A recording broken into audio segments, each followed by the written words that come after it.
नमस्कार। आज इस ट्रेनिंग में हम फर्स्ट टर्म असेसमेंट के लिए कुछ महत्वपूर्ण बातों के बारे में बात करेंगे। फर्स्ट टर्म असेसमेंट में स्कूल और गृह के लक्ष्यों का मूल्यांकन होगा। इसे आप स्कूल में ही करेंगे। जो गतिविधियां देखकर मापी जा सकती हैं, उन्हें देखकर, और जिन चीजों के लिए बच्चों से गतिविधियां करवा के लेनी पड़ेंगी, उन्हें करवा कर मार्क किया जाएगा। और ये सब कुछ दिशा कैलेंडर में दिए गई तारीखों के अनुसार होना चाहिए। एक प्रभावी असेसमेंट के लिए बहुत सारी चीजों के ऊपर ध्यान देना जरूरी है। इस वीडियो में हम 5 ऐसी बातों के बारे में बात करेंगे।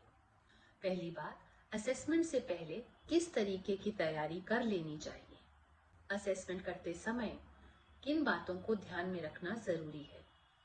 सही तरीके से स्कोरिंग कैसे की जाती है। एक विस्तृत रिपोर्ट कार्ड कैसे भरना है, और पालक मीटिंग के लिए किन महत्वपूर्ण मुद्दों के ऊपर ध्यान देना है। असेसमेंट करने से पहले कुछ ध्यान में रखने वाली बातें। सबसे पहली बात तो अपने सभी बच्चों के लक्ष्यों को एक बार फिर से पढ़िए। अगर आपने गोल डिटेल्स या टास्क एनालिसिस भरा है तो उसकी फिर से समीक्षा करिए, उन्हें रिव्यू करिए। आपको दिखाई देगा कि कुछ लक्ष्य ऐसे हैं जो आप कक्षा में बच्चे को करते हुए देख चुके हैं, जैसे एडीएल के गोल्स खाना खाते समय, संचार के गोल्स क्लासरूम में बातचीत करते समय इत्यादि। इन सब लक्ष्यों को असेसमेंट में पहले से ही भर लीजिए। फिर उन लक्ष्यों की एक सूची बनाइए जिसमें आपको बच्चे से गतिविधि करवा के लेनी पड़ेगी, जैसे शैक्षणिक गतिविधियों में भाषा या गणित के लक्ष्य। अगर कोई नया एडमिशन आपके स्कूल में आया है तो उसका फर्स्ट टर्म असेसमेंट तब तक मत करिए जब तक उस बच्चे को 1 महीना आप आईईपी करे हुए नहीं हुआ हो। अगर आईईपी करे हुए 1 महीना नहीं हुआ है तो आप फर्स्ट टर्म असेसमेंट में नॉट डन भर सकते हैं। अब अगला पॉइंट है, असेसमेंट करते समय किन बातों को ध्यान में रखना जरूरी है। पहली बात तो बच्चे के आकलन के लिए सभी जरूरत की सामग्री पहले से ही तैयार रखें। एक और जरूरी बात यह है कि मूल्यांकन के समय वही टीचिंग लर्निंग मटेरियल या सामग्री इस्तेमाल करिए जो आपने कक्षा में उपयोग करी है। नई सामग्री से कई बार बच्चे परेशान होते हैं और सही मूल्यांकन नहीं हो पाता। मूल्यांकन के समय यदि बच्चा किसी गतिविधि को नहीं कर पा रहा या उसको मुश्किल आ रही है तो अगले लक्ष्य की ओर बढ़िए। मूल्यांकन खत्म होने पर आप वापस इस लक्ष्य की ओर आ सकते हैं।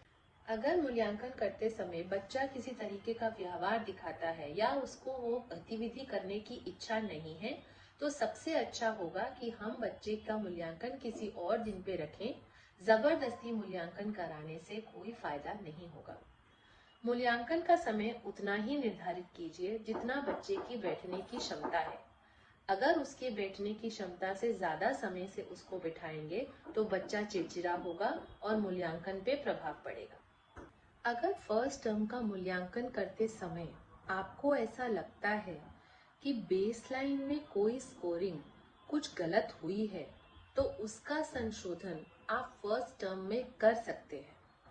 उदाहरण के लिए, अगर फर्स्ट टर्म में ऐसा लगता है कि बच्चा किसी गतिविधि में काफी नीचे है लेकिन आपने बेसलाइन में उसे ऊपर मार्किंग दी है तो आप फर्स्ट टर्म में वो मार्किंग कीजिए जो आपको दिखाई दे रही है। ये चिंता मत करिए कि बेस लाइन में जो है स्कोर वो ऊपर है और फर्स्ट टर्म में नीचे दिखाई देगा। जैसा है, जैसा दिखाई देता है उसी तरीके से मार्किंग करना बहुत जरूरी है। स्कोरिंग के समय ध्यान में रखने वाली बातें। स्कोरिंग करने से पहले ये याद रखना बहुत जरूरी है कि हम फर्स्ट टर्म असेसमेंट करते किस लिए हैं। फर्स्ट टर्म असेसमेंट इसलिए किया जाता है कि हमें पता चले कि क्या चीजें सही दिशा में जा रही हैं और किन चीजों के लिए संशोधन करने की जरूरत है। स्कोरिंग के समय हमें 2 बातों का ध्यान रखना बहुत जरूरी है, गतिविधि करने की आवृत्ति और बच्चे को गतिविधि करने में कितनी प्रॉम्प्टिंग या सहायता की जरूरत लगती है। आवृत्ति और प्रॉम्प्ट को ध्यान में रखते हुए किस तरीके से स्कोरिंग करनी है, ये आपने आईईपी के ट्रेनिंग वीडियो में पहले ही देखा है। आइए देखते हैं कि क्लासरूम में, कक्षा में किस तरीके से ये स्कोरिंग देखी जाती है और किस प्रकार से इन चीजों को ध्यान में रखते हुए हमें स्कोरिंग करनी है। चलिए स्कोरिंग के स्तरों पर एक बार फिर से ध्यान देते हैं। आवृत्ति और प्रॉम्प्ट के अनुसार स्कोरिंग को 5 भागों में बांटा गया है। पहला है निर्भर, फिर है आंशिक रूप से स्वतंत्र जिसके 3 भाग हैं। पहला 1 से 35, दूसरा 36 से 70 और तीसरा 71 से 99। फिर आता है स्वतंत्र। हर बच्चा इसी स्केल पर आगे बढ़ता है, इसलिए ये जान लेना बहुत ज्यादा जरूरी है। अब देखते हैं कि बच्चे कक्षा में आवृत्ति और प्रॉम्प्ट को किस तरीके से दर्शाते हैं और ये स्कोरिंग कैसे आसान बनाई जा सकती है।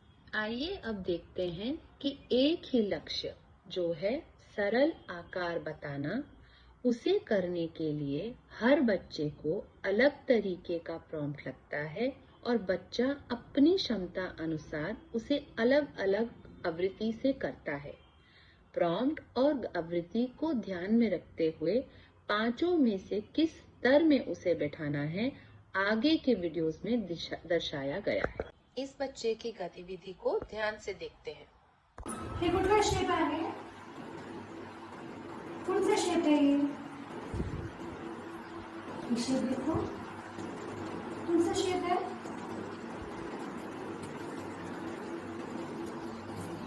इसमें से सर्कल दोगे?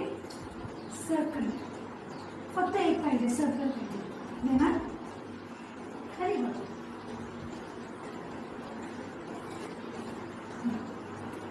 शेपवर सर्कल कुठे आहे? असा शेप आहे ना, सर्कल सेम कुठे आहे?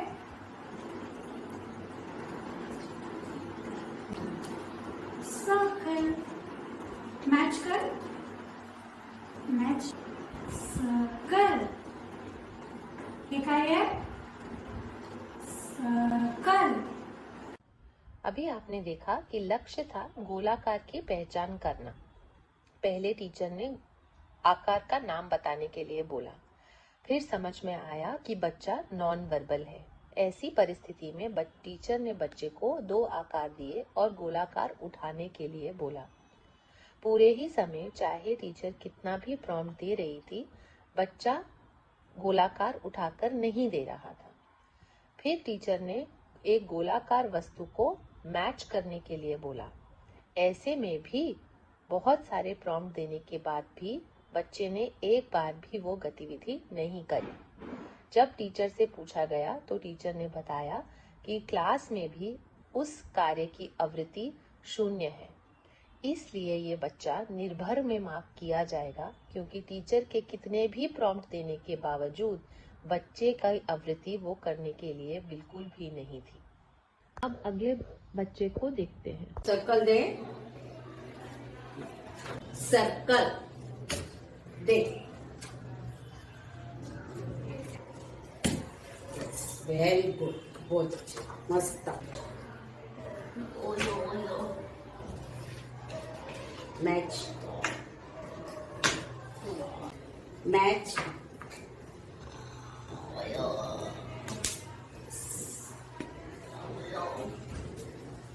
Match match match. इस वीडियो में जो बच्चा है उसे ऑटिज्म है और आपने देखा कि गतिविधि करते समय टीचर को बहुत सारी व्यवहार की मुश्किलें आ रही थीं, लेकिन लक्ष्य वही था, गोलाकार को पहचानना। बहुत सारे प्रॉम्प्ट देने पर भी बच्चे ने यह गतिविधि बहुत कम आवृत्ति से करी। आपने इस वीडियो में देखा, क्योंकि बच्चे को ऑटिज्म है, टीचर ने जो इंस्ट्रक्शन है वो बहुत ही सरल और स्पष्ट शब्दों में दिए और बच्चे से कार्रवाई करवा के ली। लेकिन बच्चे की करने की आवृत्ति यहाँ पर और कक्षा में भी कम है और प्रॉम्प्ट ज्यादा लगता है, इसलिए ये बच्चा आंशिक रूप से स्वतंत्र 1 से 35 के अंदर मार्क किया जाएगा। अब अगले बच्चे का वीडियो देखते हैं। सर्कल दे दो, सर्कल सर्कल सर्कल। अच्छा, मैच करो, सर्कल मैच मैच करो, good job. Match circle circle circle, ऐसा सर्कल। मैच करो मैच करो, ये कहाँ है? सर्कल, ऐसा।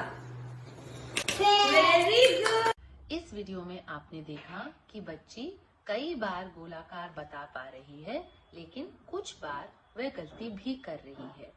टीचर मध्यम प्रॉम्प्ट देके उससे ये गतिविधि करवा रही है। ऐसी परिस्थिति में जब बच्चे को मध्यम प्रॉम्प्ट देके बच्चा मध्यम आवृत्ति से कोई कार्यवाही कर पाए, तो हम उसको आंशिक रूप से स्वतंत्र में 35 से 70 के बीच में मार्क करेंगे। आंशिक रूप से स्वतंत्र का आखिरी स्तर देखते हैं। ये सेब का नाव का है। सर्कल कहाँ है?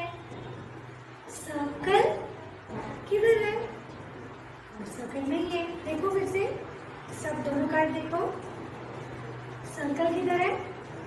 ये आता मॅचिंग कर सर्कल। कुठला कार्डवर जाणार? इस वीडियो में आपने देखा कि बच्चा ज्यादातर बार सही उत्तर देता है और सिर्फ एक बार उसने गलती करी, और टीचर के प्रॉम्प्ट पर ध्यान देना भी बहुत जरूरी है। इस वीडियो में टीचर ने बहुत ही कम प्रॉम्प्ट देके ये गतिविधि बच्चे से करवाई। ऐसे परिस्थिति में जब बच्चा बहुत सारी आवृत्ति में ये कार्यवाही करता है और उसे बहुत कम प्रॉम्प्ट की जरूरत लगती है, लेकिन अभी भी वह बच्चा स्वतंत्र रूप से हर बार हर परिस्थिति में वो गतिविधि नहीं कर पाता, तो हम उसको आंशिक रूप से स्वतंत्र में 71 to 99 के अंदर मार्किंग करेंगे। अब आखिरी स्तर की ओर बढ़ते हैं। ये कौन सा शेप है? ठीक है, स्क्वायर और सर्कल हो गया। अभी हम इसमें देखते हैं। इसमें से दोनों शेप्स को देखो अच्छे से। सर्कल कौन सा है? मुझे दोगे? कौन सा शेप है ये? Super, high five. इस वीडियो में साफ नजर आ रहा है कि बच्ची को ये कॉन्सेप्ट पता है, उसे गोलाकार की पूर्ण जानकारी है। वो बता भी सकती है, वह मैच भी कर सकती है, और वो दो आकारों में से गोलाकार को उठा भी सकती है। टीचर को कोई भी प्रॉम्प्ट देने की जरूरत नहीं और बच्ची हर बार ये गतिविधि करती है, इसलिए बच्ची को इसमें स्वतंत्र मार्क किया जाएगा। इन वीडियोस के माध्यम से हम आप तक एक और बात पहुंचाना चाहते हैं कि हर बच्चे का मूल्यांकन संभव है, चाहे बच्चे की जो भी परिस्थिति हो। बच्चे के व्यवहार की मुश्किल हो, बच्चा चंचल हो, बच्चा सहमा हुआ हो, बच्चे को ऑटिज्म हो या डाउन सिंड्रोम हो, बच्चा वर्बल हो या नॉन वर्बल, बच्चे की परिस्थिति के हिसाब से हमें बच्चे को प्रॉम्प्ट देना है। जितना प्रॉम्प्ट लगता है और जिस आवृत्ति से बच्चा वो गतिविधि करता है, उसके अनुसार दिए गए मार्गदर्शन पे आपको बच्चे को मूल्यांकन सूची में भरना है। स्कोरिंग में कुछ तकनीकी बातों के बारे में बात करते हैं। अगर किसी गतिविधि में आपने प्लस साइन दबा के टास्क एनालिसिस या गोल डिटेल डाला है, जैसे कि इस उदाहरण में जहां पर ऐसा कपड़ा पहनना है जिसमें कोई बटन, काज, हुक इत्यादि ना हो, और अगर गोल डिटेल ये डाला है कि पहले कपड़े की सही सान पहचानिए, फिर एक हाथ डालिए, फिर दूसरा हाथ डालिए और फिर टी शर्ट को नीचे खींचिए। अगर आपके बच्चे ने ये सारे कदम करना सीख लिया है, तो क्या हम इसको स्वतंत्र में डालेंगे? नहीं, हमें सबसे पहले जांचना पड़ेगा कि बच्चा किस आवृत्ति से ये कार्य करता है और उसे कितना प्रॉम्प्ट लगता है। अगर आवृत्ति अभी भी 100% नहीं है और थोड़ा भी प्रॉम्प्ट लगता है, तो हम बच्चे को आंशिक रूप से स्वतंत्र में रखेंगे। स्वतंत्र में हम तब डालेंगे जब ये सारे कदम बच्चा 100% आवृत्ति से करे और उसे कोई भी प्रॉम्प्ट ना लगे। अब एक शैक्षणिक लक्ष्य में गोल डिटेल के बारे में देखते हैं। अगर उदाहरण के तौर पे लक्ष्य है कि बच्चे को भाषा में अक्षर ज्ञान होना चाहिए, जैसे कि A to Z उसको आना चाहिए, ये किसी भी भाषा में हो सकता है, लेकिन आपने पूर्ण लक्ष्य का एक भाग आपके फर्स्ट टर्म के लिए लिया है, जहां पे जैसे दिखाया है A to J। अगर बच्चा ये छोटे भाग को 100% आवृत्ति से बिना किसी प्रॉम्प्ट के भी कर लेता है तो भी हम इसको आंशिक रूप से स्वतंत्र ही बोलेंगे, क्योंकि अभी भी बच्चे ने पूर्ण लक्ष्य को पूरा नहीं किया है। ये शैक्षणिक लक्ष्यों में हर चीज में लागू होगा। जब तक पूरे लक्ष्य की प्राप्ति नहीं होगी तब तक बच्चे को स्वतंत्र में नहीं डाल सकते। तो आप छोटे भागों को अगर बच्चा कर पा रहा है तो अच्छी बात है, लेकिन वो आंशिक रूप से स्वतंत्र में ही रहेगा जब तक पूर्ण लक्ष्य को प्राप्त नहीं कर ले। अब तक हमने स्कूल के लक्ष्यों में कार्यात्मक लक्ष्य और शैक्षणिक लक्ष्यों के बारे में बात करी। अब घर के लक्ष्यों के बारे में बात करते हैं। घर के लक्ष्यों की स्कोरिंग पालक की सहायता से करना बहुत ज्यादा जरूरी है। पालक अगर आपको किसी गतिविधि के लिए कोई स्कोर देता है तो उसको बच्चे के पूर्ण विकास के संदर्भ में देखिए। आपको स्कूल में क्या दिखाई देता है और पालक ने बच्चे को के बारे में क्या बताया है, ये साथ में देखना बहुत ज्यादा जरूरी है। अगर किसी गतिविधि पे पालक का दिया गया स्कोर आपके अनुसार बच्चे की प्रगति से मेल नहीं खाता तो पालक से प्रश्न पूछिए कि वह इस तरह का स्कोर किस लिए दे रहे हैं और उसके पीछे उनकी वजह क्या है। अगर पालक बताता है कि उनके हिसाब से बच्चे की किसी भी गतिविधि में कोई प्रगति नहीं हुई है तो उनसे पूछिए कि उन्हें किस तरह की मुश्किल आ रही है और उनको उसका समाधान देने का कोशिश करिए। निवासी स्कूलों में जो भी बच्चे के साथ काम करता है उनसे प्रश्न पूछ के गृह के लक्ष्य भरिए। जब आपने बच्चों के सारे लक्ष्य भर लिए उसके बाद आता है रिपोर्ट कार्ड में को करिकुलर एक्टिविटी के बारे में भरना। आपके विद्यालय में जो भी को करिकुलर एक्टिविटी होती है उसमें बच्चे क्या प्रतिक्रिया देते हैं उसके हिसाब से 4 स्तर में मार्किंग है। सबसे पहला है अति उत्तम, जिसमें बच्चा खुद से गतिविधि में भाग लेने के लिए उत्सुक होता है। फिर है गतिविधि में हिस्सा लेना, मतलब कहे जाने पर निर्देशों का पालन करता है, दूसरों के साथ भाग लेता है और गतिविधि में शामिल होता है। फिर है प्रतिक्रिया, जिसमें वह बच्चों को सुनता है, भागीदारी भी करता है, लेकिन उसको मदद की जरूरत पड़ती है। और चौथा है अप्रतिरोधी, जिसमें वह सहायता के साथ भी आपके को करिकुलर में शामिल नहीं हो पाता या भाग नहीं ले पाता। को करिकुलर भरने के बाद कमेंट्स सेक्शन आता है। इसको भी भरना उतना ही महत्वपूर्ण है, क्योंकि किसी भी पालक का रिपोर्ट कार्ड से क्या अपेक्षा रहती है। वह चाहते हैं कि रिपोर्ट कार्ड उनके बच्चे के बारे में उन्हें संक्षिप्त में बताए, ये बताए कि उनके बच्चे क्या अच्छा करते हैं, वो किस चीज में माहिर है, किस चीज में उनकी प्रगति हुई है, उनकी प्रमुख बातें दर्शाना और उनकी आगे की प्रगति के लिए उन्हें सुझाव देना। इसलिए जब आप कमेंट सेक्शन भरते हैं तो ध्यान रखिए कि बच्चे की प्रगति को संक्षिप्त में बताइए। उनकी प्रगति की कोई मुख्य बातें हैं तो उन्हें उनके ऊपर गौर फरमाइए और माता पिता को उनके आगे की प्रगति के लिए सुझाव जरूर दीजिए। रिपोर्ट कार्ड बन जाए तो रिपोर्ट कार्ड को जेनरेट करिए और पालक बैठक की तैयारी करिए। पालक मीटिंग की तारीख निश्चित पहले से ही कर लीजिए। पहले से ही बालक को बता दीजिए कि किस दिन पर उन्हें विद्यालय आना है। हो सके तो माता पिता दोनों को आने के लिए कहिए।